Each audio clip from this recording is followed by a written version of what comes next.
Seja bem-vindo ao meu canal Contra as Armadilhas da Mente. Dani Barros aqui, especialista em comportamentos compulsivos e abstinência. Nesse vídeo eu vou contar para vocês a minha história, como eu descobri que eu era codependente e o que eu fiz para começar a mudar esse comportamento. Bom, desde nova que eu senti uma necessidade extrema de entender coisas da mente. Eu sempre me atraí por áreas psicológicas e eu adorava conversar com mulheres mais velhas que eu, porque eu achava que elas tinham muito conhecimento para me passar sobre a vida. E desde pequena eu me via uma eterna apaixonada. Me apaixonava fácil e durava anos cada paixão. Mas eu não tinha a mínima ideia que isso fazia parte de uma codependência ou de uma dependência emocional, como a gente sabe hoje. Eu percebia que desde os meus 10 anos que eu me interessava só por menininhos problemáticos ou coitadinhos. E eu adorava comprar a briga das pessoas. Ou eu estava sofrendo por eles, ou eu estava cuidando deles. Mas eu percebi também que eu era muito intensa nas minhas amizades com as meninas. As minhas amigas não eram tão amigas como eu era delas. Eu, que sempre me dedicava mais, eu vivia comprando coisas para agradar. Eu sempre dava um presentinho aqui, um agrado ali para manter aquela amiga perto. E aí, claro, me frustrava, porque ninguém era tão amiga como eu. Às vezes nem lembravam o dia do meu aniversário, nem se lembrava das coisas que eu gostava, mas para elas eu fazia tudo. Então, numa época do colegial, uma amiga ficou chateada comigo com uma situação e eu gostava muito dela. Mas ela se achou no direito de ficar muito brava e não quis mais falar comigo. Eu fiquei alucinada. Eu fui atrás dela, eu pedi desculpa, ela muito orgulhosa, não quis saber. E eu me desesperei. Eu comecei a chorar escandalosamente na rua da escola. De sentar no chão e chorar horrores, alto, ao ponto de um cara passar na rua, veio falar comigo para perguntar se estava tudo bem. Aí eu expliquei o que estava acontecendo, para vocês verem o horror que foi, o grau de dependência emocional que eu tinha de dar um escândalo na rua. E nem sabia que isso era codependência. Eu chamava isso de ser muito amiga, de ser dedicada, de ser boazinha. E por aí era. Mas aí começaram os amores da adolescência. Um pior que o outro. Os famosos amores impossíveis. Ou era professor, ou já tinha namorado, ou era mulherengo, ou era muito confuso e indeciso, ou era muito ciumento, enfim. Nunca vi uma pessoa normal que se interessava para namorar direitinho. Tinha que ter um sofrimento no meio. Como se eu fosse normal também, né? Mas, finalmente, eu me casei e casei com um dependente químico recuperado, que estava liberto há muitos anos. Limpo, tudo bonitinho. Não era ciumento, era trabalhador, me tratava bem, frequentava os mesmos lugares que eu, gostava das mesmas coisas que eu podia ser eu mesma, me levava para onde eu queria. Uma relação estável e sadia. Mas aquela coisa estável e monótona, sem dores, me incomodou. Cadê a paixão? Eu não preciso lutar para dar certo? Tá tudo certinho? Sabe o que eu disse um dia para ele? Virei para ele e disse assim: você não vai me fazer sofrer, não? Nossa relação tá sem emoção. Precisa acontecer algo. Sabe quem estava gritando dentro de mim? A identidade de codependente. Antes mesmo de ser a codependente familiar de um adicto recaído, eu já era uma codependente emocional. Olha que coincidência. Um atraiu o outro. Ele dependente químico recuperado e eu codependente enrustida. Ele a minha tampinha e eu a garrafa dele. E de repente, com o passar dos anos, sem esperar, ele tem uma recaída e volta a usar drogas. E a partir desse dia foram 10 anos de luta. Um parênteses aqui. Todo dependente químico, antes de ser dependente químico, é codependente emocional. Ele também foi buscar suprir uma carência na droga, como nós que vamos buscar e preencher um vazio nesses relacionamentos adoecidos. Mas, em outro vídeo, eu falo sobre isso. Fecha parênteses. E claro, as minhas relações nas amizades continuavam intensas e drásticas. Eu me dedicava excessivamente, mas sempre eu era deixada para trás ou abandonada de alguma maneira. Meu marido, na época, ficava bravo comigo, porque eu sofria horrores por causa disso. E eu só falava nisso, só pensava nisso. Parecia que eu estava cega. E já em relação às recaídas do meu marido na época, as pessoas que estavam ao nosso redor, tanto da comunidade evangélica como familiares, pessoas mais próximas, vendo o sofrimento que eu tinha, quando ele sumia para usar droga e eu tinha que assumir as obrigações da casa, do trabalho, enfim, Me questionavam, como você suporta? Outra mulher no teu lugar já tinha jogado a toalha. E eu me achava a própria heroína. Como era bom me sentir forte na minha fraqueza. Parece que eu nasci para fazer isso, para salvar. Mas nem eu sabia que era dependência emocional. Eu dizia para ele assim, eu te mato de raiva, mas não largo. As pessoas riam quando eu falava isso. Mas quem em mim falava isso? A identidade de codependente. Quem gritava dentro de mim? O medo de não ficar sozinha, de não ser merecedora de ter alguém para ser feliz. Outro erro que eu vou falar mais para frente no outro vídeo. Mas era assim que eu me sentia. Até que os problemas começaram a aumentar. E eu vi que eu tinha uma necessidade extrema de ser reconhecida e não sabia por quê. E como eu sou uma buscadora de informações, e quando a gente começa a procurar algo, isso te encontra, comecei a me questionar. E fui apresentada a uma palestra sobre dependência emocional pela primeira vez. E foi aí que eu comecei a entender o que acontecia comigo. A verdade vos libertará. Que maravilha!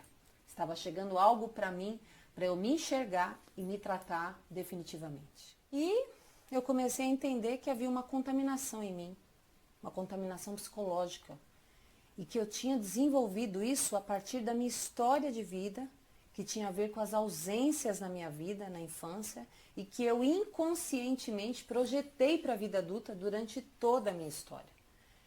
E essa carência faz a gente começar a cuidar demais, amar demais, se importar demais, se preocupar demais, querer andar os passos do outro para a pessoa não tropeçar. Ou seja, uma proteção total, porque assim como eu não tive esse cuidado, claro, no meu inconsciente, eu entendo então que preciso dar isso para o outro.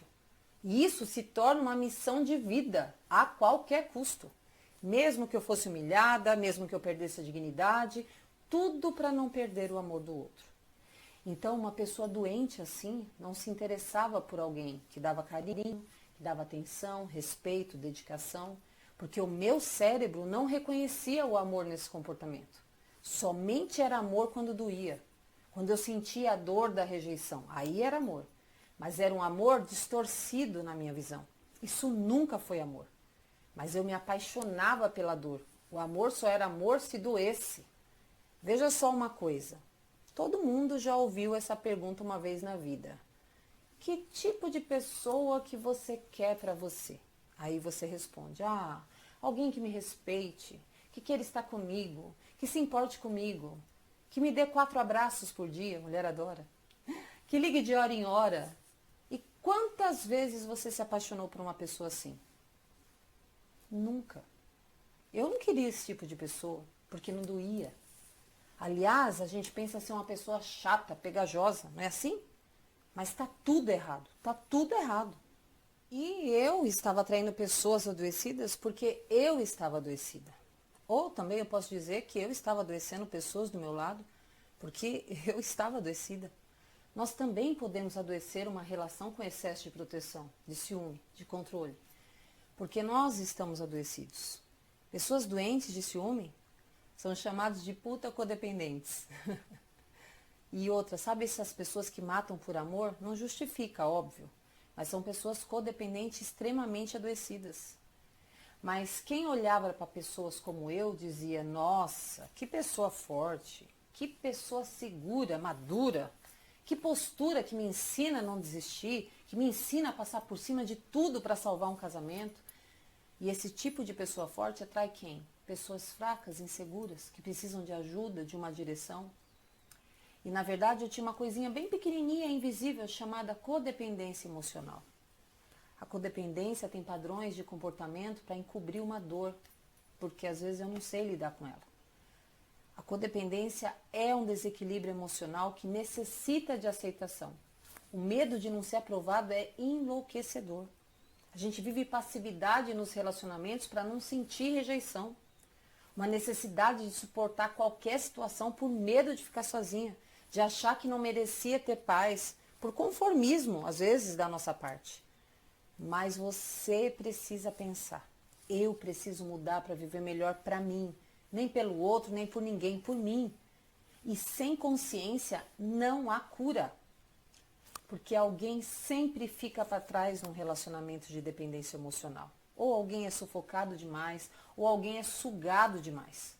A codependência, ela tem tipo uma tríade. Primeiro você começa salvando, depois você começa perseguindo e depois você começa se sentindo a vítima, porque a pessoa não reconhece nada do que você faz por ela. Mas na verdade, com o tempo, eu comecei a entender que eu tinha medo de perder, mas que eu precisava de mudança, que eu precisava ser independente emocionalmente, que eu precisava passar pelo medo de ficar sozinha e passar pela prova de que eu podia cuidar de mim também. Foi quando eu comecei a fazer cursos de desenvolvimento profissional e ouvi algumas frases que mexeram muito com a minha estrutura.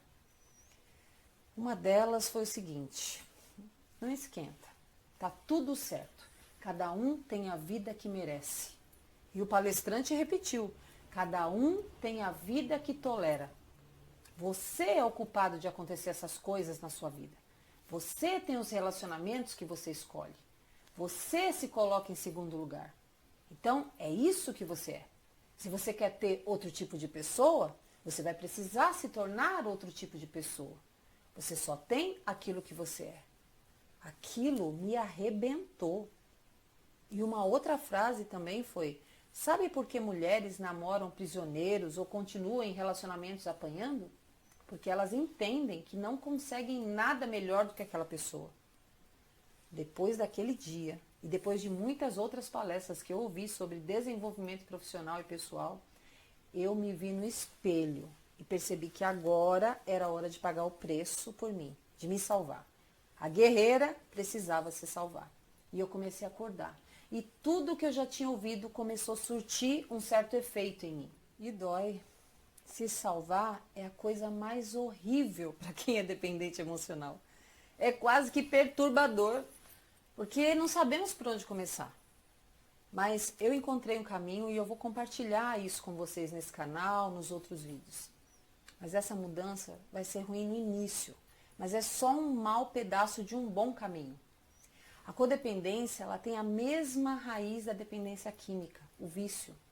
Nós viciamos nas memórias, no registro de memória de muitas emoções que nos fazem ficar apegadas àquele relacionamento. Momento ou palavras de carinho e atenção que te fazem sentir amado, e isso mantém anos de um casamento ou de um relacionamento adoecido. Um registro de memória. Mas às vezes esse relacionamento está firmado apenas numa fantasia dessas memórias.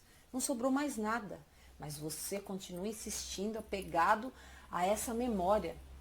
E eu quero deixar aqui registrado que eu sou totalmente a favor do casamento. Eu fiz muitos cursos sobre relacionamentos de casais, eu dei palestras sobre isso para salvar o meu, mas ninguém é casado sozinho. E às vezes você está casado só com uma memória. E quando um não quer, dois não brigam. Quem quer, dá um jeito. Quem não quer, dá uma desculpa. Eu dei muitos jeitos, mas não foi suficiente e está tudo bem. Mas eu posso dar um jeito agora, para ser suficiente para mim. Então se faça a mesma pergunta que eu me fiz. Quem em mim não me deixa me escolher? Quem em mim não quer ser amada de uma forma saudável? Quem em mim me atrapalha de crescer? É essa identidade distorcida que você precisa consertar para poder começar a ter relacionamentos saudáveis, até com dependente químico. Primeiro eu me curo para poder viver uma relação livre e satisfatória, até para poder ajudá-lo. Agora, se você quer ficar gabrielando, achando desculpas para as suas mudanças, esperando que o poder superior venha mudar suas escolhas, esquece, livre-arbítrio. Isso não vai acontecer. Você precisa assumir seu papel de adulto e deixar de ser criança mimada e coitadinha da sua história. Crianças fazem o que querem, mas adultos fazem o que é preciso. Nada de ficar gabrielando. Eu nasci assim, eu cresci assim, eu vou viver assim. Não. Chega de ficar gabrielando. Hora de tomar as rédeas da sua vida e aceitar passar pela dor de crescer. Abandonar esse vício de sentir dor. Amor não dói. Precisa desejar amar sem dor. Não negocie com a sua mente. Lute contra as armadilhas da sua mente. E posicione-se a seu favor. A gente se vê por aqui.